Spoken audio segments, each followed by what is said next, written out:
Welcome to Study Loop. So we have this grinding stone for sharpening tools. And so what we have here is it's an old one, so it's a manual crank on it. And let's see here, we're told that let's see here, the mass of the grinding wheel is 50 kilograms. It has a radius of 0.260 meters. We push the axe head against the grinding stone with a force of 160 newtons, and there is a coefficient of kinetic friction between the axe head and the grinding wheel of 0.6. We also have some friction force in the bearings, or friction torque, resistance in the bearings from the on the grinding wheel, and that opposes the motion. So I'm going to say this is positive, and then so that torque is going to oppose the motion.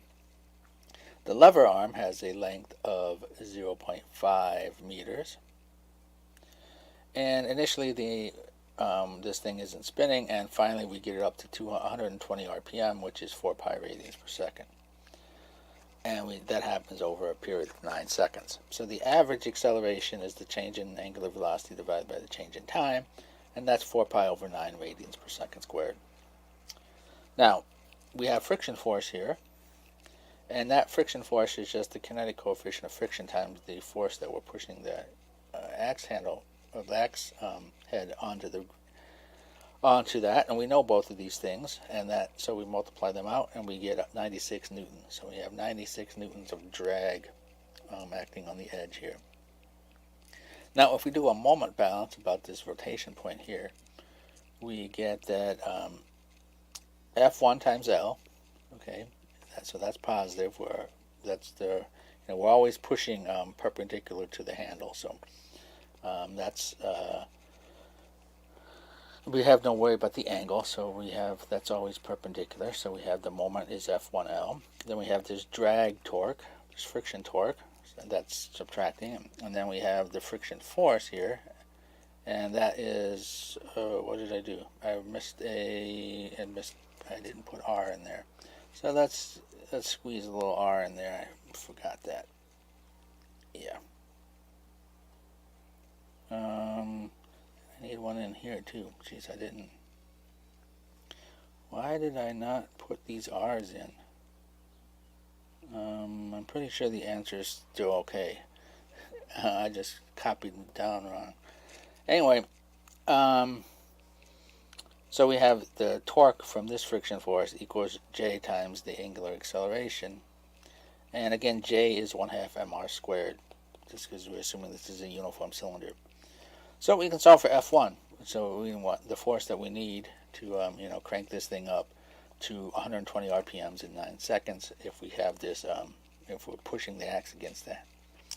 And so we can see that force is just J times alpha plus the friction torque plus the friction force, the torque from the friction force, mu kF times R, and divided by L.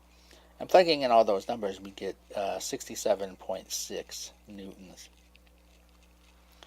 Now, they ask us about, what was the second part? How much time does it take to the grindstone to come from 120 revolutions to rest if it is acted on by the axial friction alone? Okay, so we take this off and we let it come down.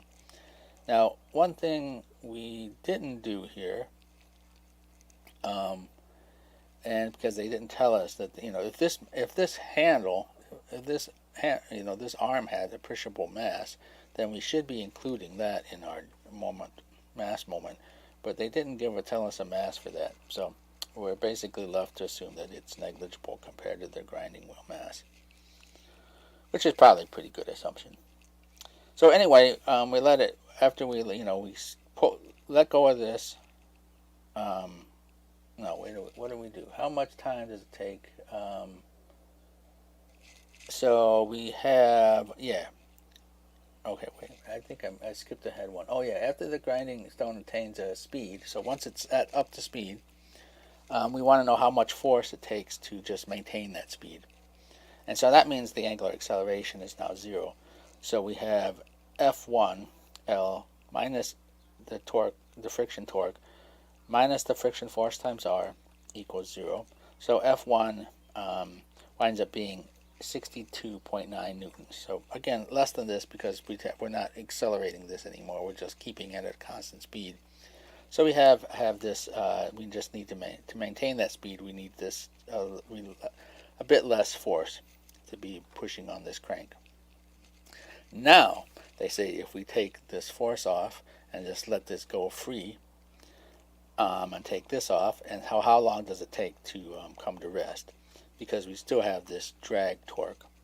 So we have the drag torque is the only torque acting on it now, and that's J alpha, and that's omega 1 J times omega 1 minus the initial velocity, the initial angular velocity divided minus the final angular velocity divided by the change in time. That tells us that the change in time is J times the initial angular velocity minus the final angular velocity over the negative value of the torque. And we get a positive time because this is also negative.